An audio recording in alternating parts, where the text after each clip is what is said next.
Hey guys, how's it going? Pat here, Detecting New York. Thanks for tuning in to part 2 of this video. Guys, we've been coming up with some awesome stuff here out in the old colonial farm fields turned woods. The finds that we've been pulling out, me and Doug, it's insane. It's absolutely epic. You guys will probably be able to see a lot of his finds that he found here on the island, posted on his Instagram, Michigan Detecting. And you guys can also follow me on Instagram too. I actually have an Instagram, Detecting New York. Some of you guys may also follow me on there. But yeah, so let me turn you guys around and show you what I found so far today. All right, guys, so here's the finds up to this point. So far, I managed to pull out a piece of a colonial shoe buckle frame. Broken, obviously. Unfortunately, it is. I love finding the whole ones, but they're so hard to find. This one was definitely hit by the plow. You could see that for sure. So I found a piece of a colonial shoe buckle frame. I managed to find this about a minute or two ago. Not really sure what this is. If you guys know what this is, please let me know. And then, I actually did just manage to pull out this really nice flat button. Look at the design on that one. It's got a sweet design. As soon as I get home and I get to be able to clean that up, that's going to clean up really nice, hopefully. All right, guys, on to the next find. Down in this hole, guys, I got one of those coin buttons again. It was like 71 to 80. Sounded pretty good. Nice erect shank. Perfect.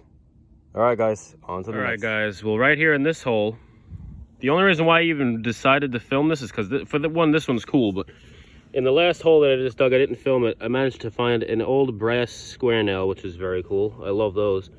But look at this. I don't know what the heck that is. It's so interesting, though. I've never actually seen anything quite like it. It looks like a square nail, kind of, yet it has like a circle at the top. I don't know if it's like a tie down for something, but it's really cool. Probably about, I don't know, 4 or 5 inches in the hole. Yeah. Very cool find. All right, guys, on to the next.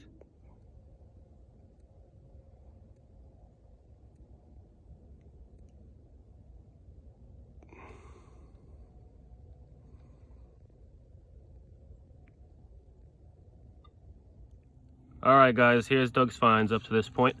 Look at this beautiful dandy button. Look at how big that is, guys. Imagine it's a GW. Yeah. That would really make the trip then. Oh my gosh, you got to check this because that's the size of one too. He got that. He got a whole bunch of really nice buttons, guys. Look, he got that one, broken shank, but it looks like it has a front design on it, which is cool. He's got one with a really nice erect shank. Hopefully it's got a back mark on it. That actually looks kind of old. That looks older than back mark era. That's probably like late 1700s. That one's a really nice one. I like that. He just found this one just now in this hole, guys. Really nice one. It looks like it might have a front design on it. And then a teeny tiny cuff. And what is that, a drawer pull? I'm not sure. Possibly. Good finds. Nice. All right, guys, on to the next. I hate thorn bushes. They drive me nuts. I'm in and out of these thorn bushes, guys. I managed to get a thorn into the side of my hand, right where I have to wrap my hand around my metal detector. Ugh. But it was worth it, because right in this hole, just managed to pull out another flat button. Yay, flat buttons, yay. Alrighty, guys, on to the next. It's starting to rain. Hopefully it doesn't rain us out. We'll probably stay for a little while in the rain. Rain don't hurt us. Won't kill us. Alright, guys, on to the next. Pretty surprising find, guys, here in the old farm field turned woods. Buffalo nickel. I think it's only like the 5th buffalo I've ever found. 5th or 6th. I want to say it was the 5th, though. Definitely a no dater, that's for damn sure, but hey, I'll take it. It's a buffalo nickel. Yay! All right, guys, on to the next. Guys, we're not really sure what Doug has here. He just popped out a silver coin again. We're in a different section of the woods now. We hit up this spot pretty good the first 2 to 3 days, but unbelievable. There's still stuff in and out of here, guys. We're in and out of all the thickets right now. You can see right here, we're all entrapped by this stuff. But he did manage to pull out a silver coin. He says it rang up 80 on the AT Pro. Let's see what we got.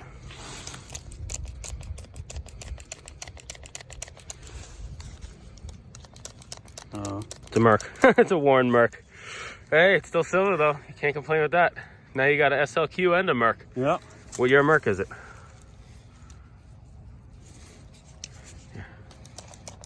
1919. 1919 Merc there, guys. Hopefully there's a mint on it. All right, guys, we'll get back with you. All right, guys, we're back out again. Day 5. I think it's day 5. Oop. And right here. Oh. I managed to just pull out this flat button without a shank. Doug so far has found 2 flat buttons today. He's found a few other odds and ends and a 1919 slick Merc dime. So at least we're getting on some stuff. Can't complain with that. All right, guys, hopefully we'll get on some more. All right, on to the next. I love my Nokta, guys.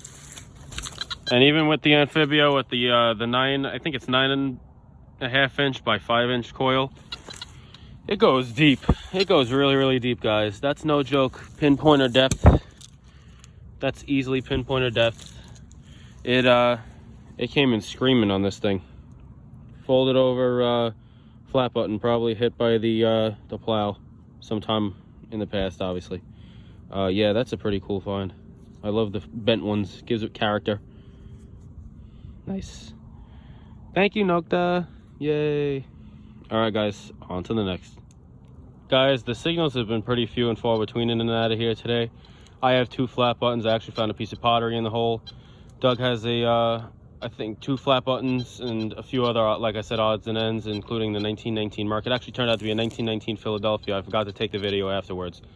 But guys, this is the signal right here that I have been looking for like probably about 3 hours now since we've been in these woods. Take a look.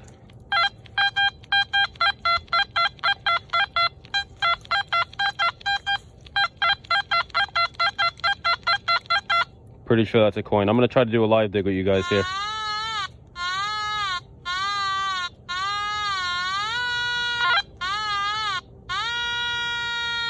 It's showing at 2 inches. Let's see here. I'm gonna try to make a big plug. That way you don't have to shovel it. We'll try to, like I said, do the live dig here. I want to reveal it live with you guys. See what we could find.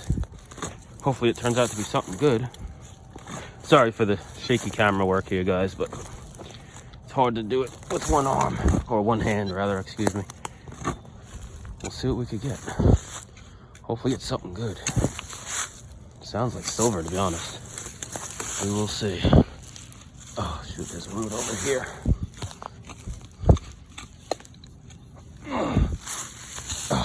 All right, let's see what we got.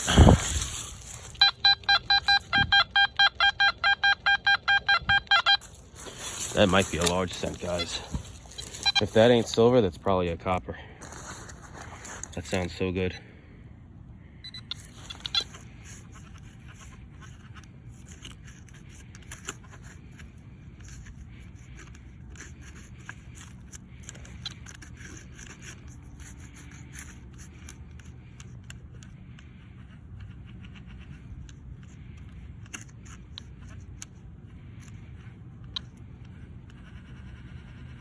It's right there in the center. Try to come behind it a little bit, that way I don't shovel it.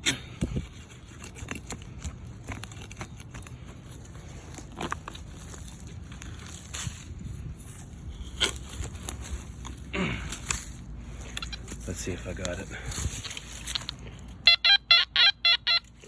Nope, still there. Wherever it is, it's right there in the center though. Oh, I think it's garbage, guys. It seems like a beer can. All right, guys, so here's Doug's finds up to this point. Like we said earlier, it's been a very, very slow day so far up to this point. He got a really beautiful square nail. He actually, in this hole, just pulled out this really, really nice musket ball. Look at that. That's a honker. That's a good one. Wouldn't want that to hit you. There's the 1919 Philadelphia Merc. 2 flat buttons. And earlier, he actually got that really, really cool telegraph tag I forgot to tell you guys about.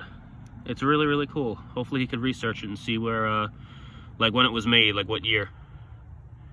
It's really cool. Hopefully we can find some more, guys. All right, on to the next. All right, guys, in the next hole, I managed just to pull out this really toasty IHP. I don't know if I'm gonna be able to get a ear off of it or not, but we'll have to see once I get home. Try to use the Andre's Pencils kit and see if it comes out any good. All right, guys, on to the next. All right, guys, here's the recap on the finds. Unfortunately, Doug's got to get going home, so the week of detecting with Doug is kind of cut a little bit short. He works at a hospital and he got called in for COVID. So here's the finds that Doug found for the past 5 days. Whole bunch of really good stuff. He's got some flat buttons in there. We believe that's a thimble here at the bottom. You got a whole bunch of buttons in here, a piece of a locket, hem weight, more buttons, buckle. He got a weedy, 2 IHPs, both 1864. He got the SLQ from 1918. That's a good find. He has his very first 1700s coin, a 1782 half real. Pieces of spoon handle. He has a few square nails made out of brass. He loves those. His very first clock winder, or watch winding key, excuse me. More pieces of spoon bowls, thimbles. He got a lead poker chip. He's got that really cool piece of a spoon that says patent on it with VR and a crown on it. If you guys know what that is, please let us know. That'd be appreciated. Thimble. Yeah, he has the thimble, buttons.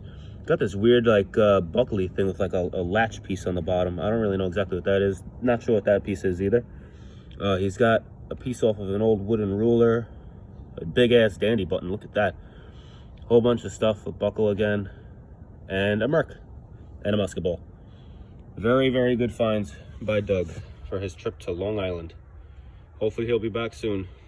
There's a lot of history to be had, and I can't find it all myself. We were hoping that Doug was going to be able to find his copper this week, but unfortunately the next 2 days, obviously, we're not going to be able to detect them. So it'll have to be saved for next time. My finds, I was able to find a nice ox knob, very first one of those I ever found.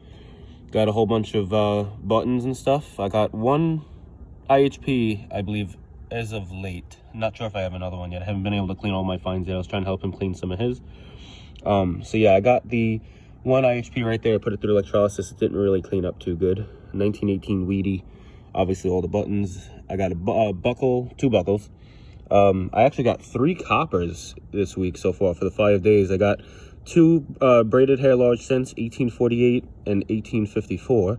And I did manage to get 1 really, really toast drape bust, but I could barely see the date on the bottom of 1798. Pieces of pottery. There's some more buttons I had found. I actually did just drop something down the corner of my stoop, so I'm not sure. There might have been another button in there. I got to try to locate it with my pinpointer later. I found all of those buttons. That one's pretty cool. It says Sweet O-R-R, I think. O-R-R. This one's like an overall jeans button, I think, from like the early 1920s, 1930s. I actually did manage, guys, to get my very first Flying Eagle cent from 1858. You can't really see the 8 on there. You got to look at it in the right lighting, but it's an 1858 Flying Eagle. That's a bucket lister for me. It's awesome. And also, I think I got a lead poker chip, but I'm not too sure. I did get an 1886 IHP, and my very first 1 real from 1782. Same year as me and Doug. We're Real brothers now. Here's some of the finds that I didn't get a chance to really clean up. That's from the first 3 days. I want to say that's a tobacco tamper, and obviously a whole bunch of buttons, piece of a skeleton key, keyhole, lock insert. That's a pretty cool find. Don't really know what that is. I actually just found that the other day. Not really sure. And then here's some of the other finds. Alrighty, guys, on to the next. Thank you guys for tuning in to this week's video of Detecting New York. The finds for the first 2 times, they were insane. Like the first three session day, and then the next 2 days, absolutely crazy. We were able to get on some really, really good finds, me and Doug, out here in the colonial farm fields turned woods. Like I said, unfortunately, it was cut a little bit short, so we were able to find what we found. And we did accomplish Doug's goal, though, and my goal for Doug was to be able to fill up that whole case of colonial stuff from here on the island. I definitely enjoyed my time with him here. I really wish he was able to stay longer, but he said that he should be able to come here soon again, so we will obviously see again. The worst case scenario, if we don't see each other anytime soon, hopefully if Dig Stock again doesn't get canceled, we'll be seeing each other there. All right, guys, thanks for watching. Doug found it, guys. He found it. It was my little pistol ball, my little musket ball. I was wondering, I was like, what the heck could have rolled off of there? He found it. Yay! Thank you, Doug.